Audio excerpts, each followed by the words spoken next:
So the codes present on this car, which is a 2012 Mercedes Sprinter, that I'm currently testing, one of the codes is for driver seatbelt buckle switch. Very common code if you try to get rid of your seatbelt type of noise when it makes when you unplug it or try to remove the seat. I'm going to erase this code. The code is erasing.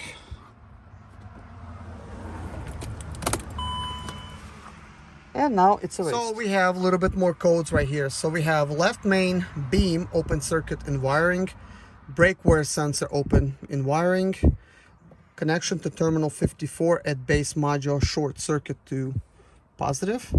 So these codes are existent right now. They could be just noise. So we're just gonna go ahead and get rid of them. If they come back, that means the problems haven't been solved. So this van also has an issue.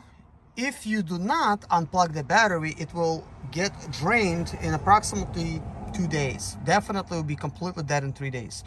So usually a dying battery means there's a drain on electricity somewhere. A lot of it has to do with an open circuit and wiring. So we have brake wear sensor, which has an open circuit. And we do have some of these other possibilities here. So I believe that if you solve maybe possibly one of them, that it's gonna stop draining the battery. Now, it might be different on every single vehicle. I'm kind of curious to find out what's on my 2010, because also it's draining the battery. So I'm gonna compare notes and hopefully find the issue. Normally it has to do with the Y cable, with the bad design, which I will explain a little bit later. We're going to go ahead and delete these codes because I've taken notes. And yes, we do want to delete fault memory. Switch off ignition, which we will do. Switch on ignition. And now it's done. 2 codes has gone away except one code, which is for brake wear sensor, which has an open circuit and wiring. And that is absolutely fine, because why would it go away? Once the brake wear sensor wears out, it contacts with metal and then it creates an open circuit. So therefore, that's just gonna need to be fixed at the time of a brake job. Not a huge issue, but if it's draining the battery in this vehicle, it can be a problem. We also have a problem with the instrument cluster where it's not showing how fast we're going. So we're gonna check this code out. There is no faults that can be detected with the instrument cluster, which is a good thing, because I'm suspecting the reason that the speedometer is not working is due to the fact that the transmission speed sensor is dirty. It cannot detect how fast it's going. Therefore, this van is actually in for a transmission job. And I believe the speedometer has something to do with it. So under the instrument cluster stored codes, we have instrument cluster, under voltage shut off stored code. And we have an engine CAN bus no CAN message from control unit and 30-4 ESP control unit. So electronic stability program is what it looks like. So it's obviously a stored code. So we're gonna go ahead and delete these codes. So I went ahead and actually deleted the code and skipping you guys the headache of going through all the steps. The nice thing is everything that I check leaves the trail so that I don't have to check it twice. Here I found a little bit more codes. So we have the power supply in the system is too low stored, which is true. The battery is dying on this vehicle. And the limit value for electrical voltage has not been attained. So it's showing about 9 volts for the battery. So that is stored. This is a stored code. This is not a current code, which is correct. So we're actually going to go ahead and actually get rid of this. So under stored codes for electronic ignition switch, we have these codes. Under current codes, there was none.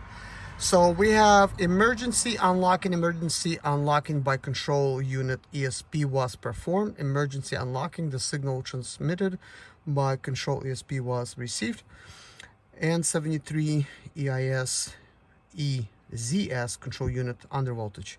So we're gonna go ahead and actually delete these. They have been deleted. We have stored codes for door module out of all things. So we have a code that is a driver diode control unit under voltage shut off, and we have control unit emergency openings.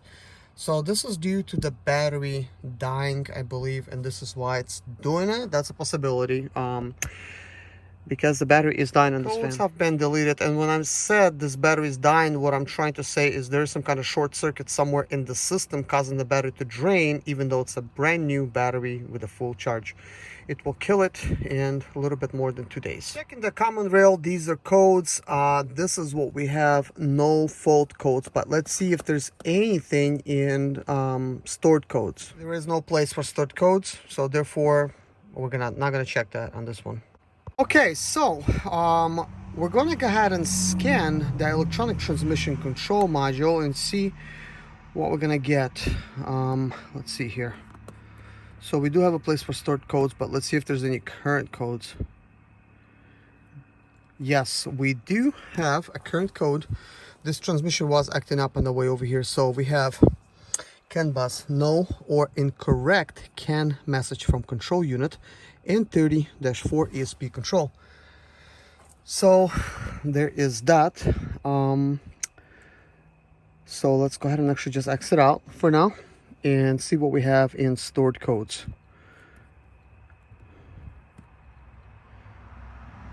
Stored, we have terminal 87, the voltage supplied is to low, which is obvious. And then we have no or incorrect CAN message from control unit. So we're gonna go ahead and actually delete this code. So this van has 670,000 miles, and the transmission's having some issues. And one of them can be because the transmission has really dirty speed sensors, and I think this possibly is why that we're seeing these codes. We're going to go ahead and scan electronic selector module, see what we get in that one. So we're gonna do current fault codes. No fault codes. Stored fault codes. Yes, we have under voltage, which is obvious, and then we have no or incorrect CAN message from control unit and 30. So basically similar type of thing. So we're going to go ahead and actually delete these type of codes. And let's see, I'm going to go to current and do all that stuff too. So we're going to go ahead and delete this one as well, because when it leaves my shop, it's not going to have any of these issues. I mean, this is not why it's here, but partly the things that I'm working on has to do with some of these codes. So this has to do with AC system. So let me just use the proper wording, I guess. Let's go back. So KLA, automatic air conditioning.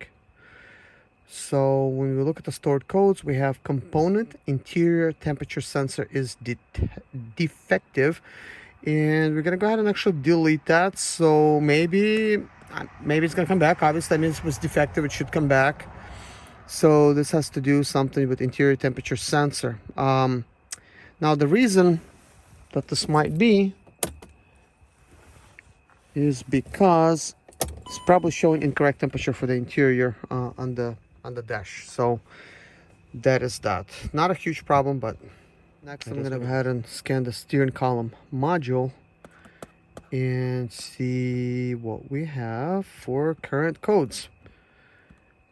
I mean, this van probably hasn't been scanned thoroughly like this in a very long time, so there's a good chance in 670,000 miles something went wrong. So here we do have something wrong. So we have an 80 SCM MRM control unit under voltage, which is kind of obvious. It's probably getting under voltage right now because the battery is possibly somewhat dying. It shouldn't be, because I had this battery disconnected, and this vehicle has a brand new Mercedes battery which was disconnected at the time where this vehicle came into my shop. So let's go look at the heater booster. I'm just doing these things. I don't have to do these things. I'm actually just doing this for one of my customers. It's actually a friend of the family, so I want to make sure he's happy. I'm basically doing some things that I'm not charging for. I'm just basically helping him out. The main thing is the transmission. So there's nothing there. Tire pressure monitor doesn't matter. So we have radio, sound, everything's good there. Well, let's go ahead and start this van up. It came with bunch of codes, and looks like we have an issue where that brake light comes on, SRS comes on, that triangle comes on. So what do we have here? Let's take a look at it again and go through some of these type of things. So at the very top right there, we have tire pressure monitor, we have ABS, we have traction control, we have anti-slip regulator type of light, doors open light, brake wear sensor light, parking brake applied light. So let's see, let's release the parking brake. We also have brake, which is on. SRS is on. I mean, could be because seat belt type of restraint is unplugged, so therefore that's on. That little triangle, usually it means attention, there's something wrong, that's what it means.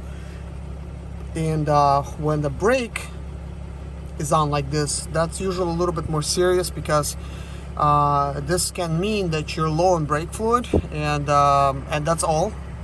But it can also mean that there is a leak in the brake system, which causes your fluid to be low in the first place. So if you keep adding it, you're going to have low fluid, and eventually you're not going to be able to basically hit brakes. But it can also mean that the ABS module is no longer good. But this vehicle is not in for those things, but I will take a look at some of these things just to see what's going on. You know, is there anything wrong with it? So I will look into those things tomorrow and see if that fluid is low. For now, I'm going to try to do a little bit deeper scan and see what I could find out. I'm scanning the transmission, and this is what I'm getting. C121 CAN bus, no or incorrect CAN message from control unit N30-4. So I'm going to delete it, see if it actually comes back. I still believe it's because TCM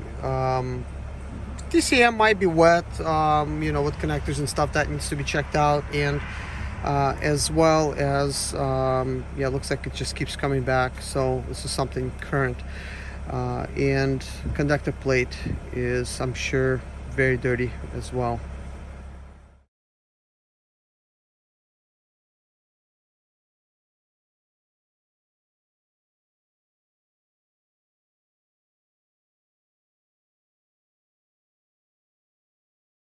It is confirmed. The SRS code, which is 9013, it is for driver seatbelt buckle switch. So if we go back, you could see that SRS supplemental restraint system. It is unplugged. It is unplugged, so it doesn't make noise like beeping sounds if you unplug your seatbelt. Let's say when you're backing up to the dock doors and you have to unbuckle yourself. This is a delivery vehicle, so it's probably down for that reason.